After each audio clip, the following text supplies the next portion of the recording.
الله الرحمن الرحیم. د ناقص او د لفیف د مشکل گردانونو د حل په سلسله کې دا زمونږه 11 نمبر درس دی.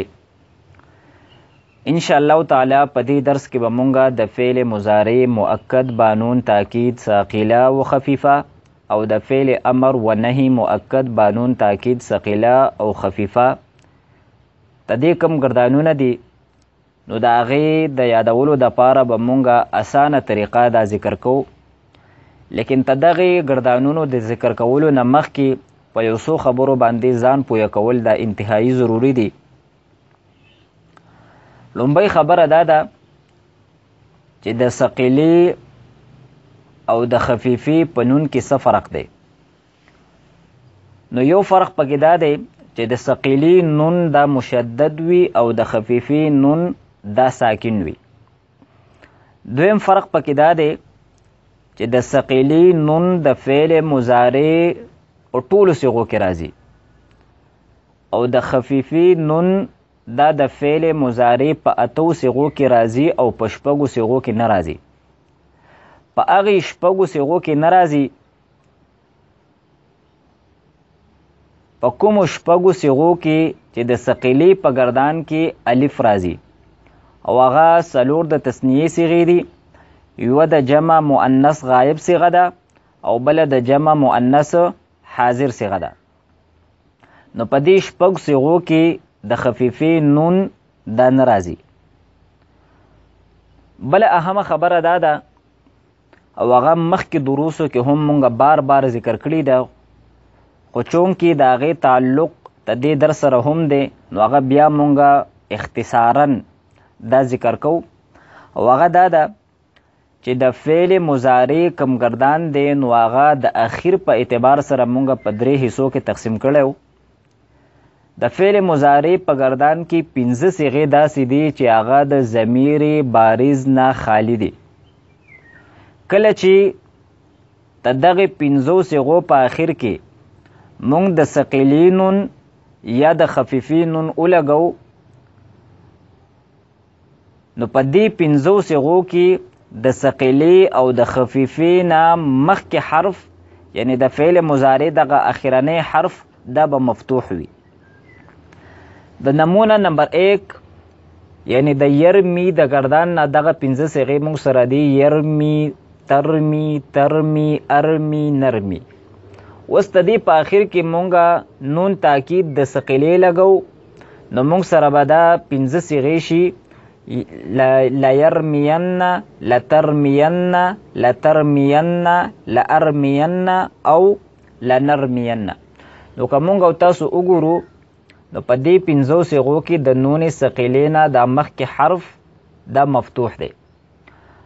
او که ته دې نه مونږ د خفیفې ګردان کوو نو مونږ سره به شي لیرمین، لترمین، لترمین، لارمین، لنرمین. د ثقیلې او د خفیفې په ګردان کې څه فرق نشته، خو فرق پکې دا دی چې دلته نون تاکید ثقیله دا مشدد ده او دلته د خفیفې نون راغلی دی. څنګه چې د ثقیلې د نون نه مخکې حرف مفتوح دی نو دغسې د خفیفې د نون نه هم مخکې حرف دا مفتوح دی. د نمونه نمبر 2 یعنی د یرزوا ګردان نه دغه 15 صیغې موږ سره دي: یرزوا، ترزوا، ترزوا، ارزوا، نرزوا. اوس د دې په آخر کې مونږ د ثقیلې نون لګو نو دا خبره به مونږ یاد ساتو. که چېرې د ناقص او د لفیف د مضارع په آخر کې الف راغلی او مونږ د دې په آخر کې د ثقیلې نون یا د خفیفې نون لګو نو دا الف به مونږ په یای مفتوحې سره بدلو په دغې 15 صیغو کې. نو مونږ سره به جوړ شي لیرزوین، لترزوین، لترزوین، لارزوین، لنرزوین. او د خفیفې ګردان به مونږ سره شي ته دغه 15 صیغونه: لیرزوین، لترزوین، لترزوین، لارزوین، لنرزوین. نو فرق په ثقیلې او په خفیفې کې صرف د نون مشدد او د نون د ساکن دی. دغه 15 صیغې مونږ سره د نمونه نمبر 3 نوې: یدعو، تدعو، تدعو، ادعو، ندعو. اوس د دې په اخر کې مونږ د ثقیلې نون لګو نو دې وله به مونږ فتحه ورکو نو مونږ سره به ګردان شي لیدعون لتدعون لتدعون لادعون لندعون او د خفیفي به مونږ سره شي لیدعون لتدعون لتدعون لادعون او لندعون.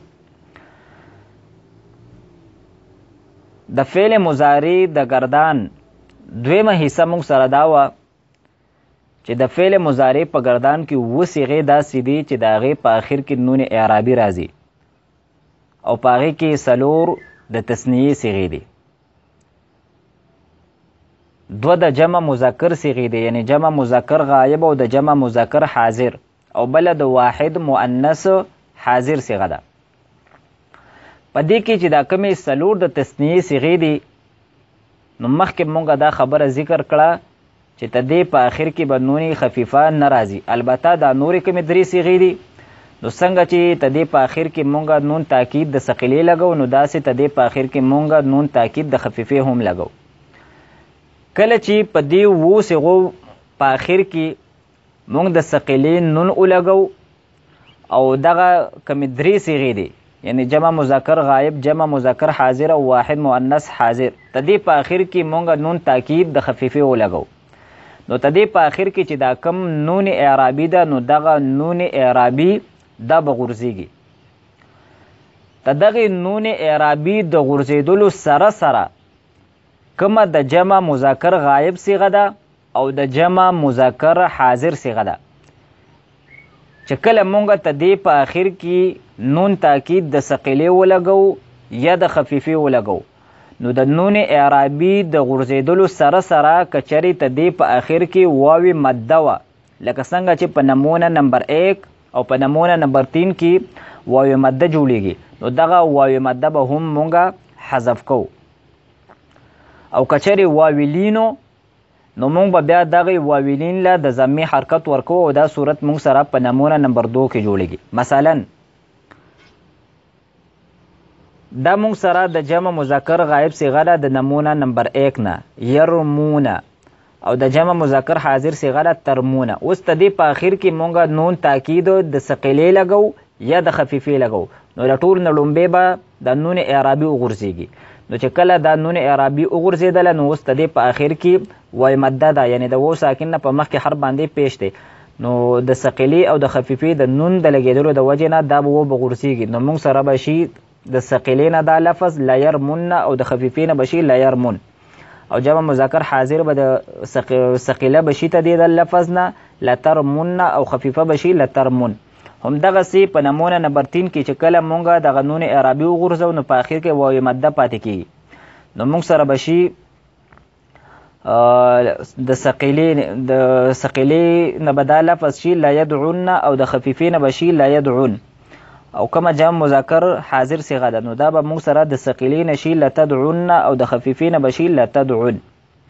او کومه کچرې مونږ نون اعرابي وغورځوله او بیا د هغې نه بعد واویلینو نو دغې واویلین له به مونږ دغې وو له به مونږ ضمه ورکوو. مثلا دا لفظ مونږ سره دی د یرزوانه یرزونه چې کله مونږ ته دې په آخر کې د ثقیلې نون یا د خفیفې نون ولګاو نو دا نون اعرابي مونږ وغورځوله ته دې نه بعد واوی لین پاتې شو نو اوس به دې وو له مونږ د ضمې حرکت ورکوو نو مونږ سره به جوړ شي لا یرزوون او د خفیفې نه به شي لا یرزوون او دغسې دا ترزوون هم دی نو دا به د ثقیلې نه شي لترزوون او د خفیفې نه به شي لترزوون. او کوم د واحد مؤنث حاضر صیغه ده چې کله مونږ ته دې په آخر کې د ثقیلې نون یا د خفیفې نون ولګو نو د ټولو نه لومبې خو به نون اعرابي غورځېږي. د دې نه بعد کچرې یای مده وه او دا صورت مونږ سره په نمونه نمبر 1 او په نمونه نمبر 3 کې جوړیږي نو دغه یای مده به مونږ حذف کوو او کچرې یای لینو نو هغې له به مونږ د کسرې حذف حرکت ورکوو. نو دا مونږ سره د نمونه نمبر 1 نه د واحد مؤنث حاضر صیغه ده ترمینه. اوس د دې په آخر کې مونږ د ثقیلې نون لګو یا د خفیفې نون لګو نو دا نون اعرابي به وغورځېږي د دې نه بعد یای مده پاتې شوه ترمی نو اوس مونږ ته دې په آخر کې د ثقیلې نون لګو یا د خفیفې نو دا یا به حذف کېږي نو مونږ سره به شي لترمین او دا به شي لترمین. دغسې به تدعین کیم دی، نو دا به موږ سره ثقیلین شي لتدعین، او د خفیفین به شي لتدعین. او په نمونه نمبر 2 کې په دې صورت کې یایلین دی. موږ سره دا لفظ ترزوینا چې کله مونږ د نون وګرځاو نو یایلین پاتې شو، نو دغه یایلین له به مونږ د کسرې حرکت ورکو، نو موږ سره به جوړ شي لترزوین او لترزوین. نو حاصل دا راوت چې د فعل مضارع هغه اوه صیغې چې د هغې په آخر کې نون اعرابي دی. کله چې د دې په آخر کې مونږ د ثقیلي نون یا د خفیفي نون ولګو، نو دغه نون اعرابي دا به غورځېږي. البته کم د جمع مذکر غایب او د جمع مذکر حاضر صیغې دي، نو په دې کې به د نون ثقیله او د خفیفې د لګېدلو نه وروستو یو خو به نون اعرابي غورځېږي، او که د نون اعرابي د غورځېدلو نه وروستو د دې په آخر کې واو مده وه، نو دغه واو مده به حذف کېږي، او که چېرې واویلینو نو دغه واویلین له به مونږ د ضمې حرکت ورکو. او په واحد مؤنث حاضر کومه صیغه ده، نو که د نون اعرابي د غورځېدلو نه وروستو د دې په آخر کې یای مده وه، نو دغه یای مده به حذف کېږي، او که چېرې یای لینو نو دغه یای لین له به مونږ د کسرې حرکت ورکو. اوس مونږ سره پاتې شوې دوه صیغې، د جمع مؤنث غایب او د جمع مؤنث حاضر. او مونږ د فعل مضارع په تقسیم کې دا خبره کړې وه چې دوه صیغې داسې دي چې هغه مبني دي، او د دې په آخر کې چې کم نون دی نو دا به په خپل حالت باندې وي. او دا دوه صیغې داسې دي چې د دې په آخر کې نون خفیفه نه راځي، د دې په آخر کې به صرف مونږ نون تاکید د ثقیلې لګو. نو هغه مونږ سره یوه صیغه ده یرمینا ترمینا، یرزوینا ترزوینا، او یدعونا تدعونا. نو اوس چې د دې په آخر کې مونږ نون تاکید د ثقیلې ولګو، نو درې نونونه به جمع شي، ځکه چې د ثقیلې دا نون دا خو مشدد دی، او مشدد حرف دا په اصل کې دوه حروفي، او د عربو په نیز باندې د درې نونونو جمع کېدل دا مکروه دی. لہذا مونږ به د دې نونونو په منځ کې الف راوړو، نو مونږ سره به د یرمینه نه جوړ شي لیرمینانې، د ترمینه به جوړ شي لترمینانې، د یرزوینه نه به مونږ سره جوړ شي لیرزوینانې، او د ترزوینه نه به مونږ سره جوړ شي لترزوینانې، د یدعون نه به مونږ سره جوړ شي لیدعونانې، او د تدعون نه به مونږ سره جوړ شي لتدعونانې. نو د ناقص د فعل مضارع مؤکد بانون تاکید ثقیله و خفیفه، او د فعل امر و نهی مؤکد بانون تاکید ثقیله و خفیفه څونه ګردانونه دي، نو د هغې لپاره مونږ سره درې نمونې شوې. د ثقیلې دپاره لومبۍ نمونه مونږ سره دا شوه لیرمین، لیرمیان، لیرمن، لترمین، لترمیان، لیرمینان، لترمین، لترمیان، لترمن، لترمین، لترمیان، لترمینان، لارمین، لنرمین. دویمه نمونه مونږ سره شوه لیرزوین، لیرزویان، لیرزوون، لترزوین، لترزویان، لیرزوینان، لترزوین، لترزویان، لترزوون، لترزوین، لترزویان، لترزوینان، لارزوین، لنرزوین. درېمه نمونه مونږ سره شوه لیدعون، لیدعوان، لیدعن، لتدعون، لتدعوان، لیدعونان، لتدعون، لتدعوان، لتدعن، لتدعن، لتدعوان، لتدعونان، لأدعون، لندعون. او د خفیفي د ګردانونو د پاره موږ سره درې نمونې دا شوي لیرمین، لیرمون، لترمین، لترمین، لترمون، لترمین، لارمین، لنرمین. دویمه نمونه موږ سره شوه لیرزوین، لیرزوون، لترزوین، لترزوین، لترزوون، لترزوین، لارزوین، لنرزوین. او درېمه نمونه موږ سره شوه لیدعون، لیدعون، لتدعون، لتدعون، لتدعون، لتدعن، لادعون، لندعون. ان شاء الله تعالی آینده درس کې به مونږه دا کمی نمونه چې مونږه ذکر کړي دا به مونږ له څه فایده راکوي نو ان شاء الله تعالی دا غي ذکر کو. واخر دعوانا ان الحمد لله رب العالمين.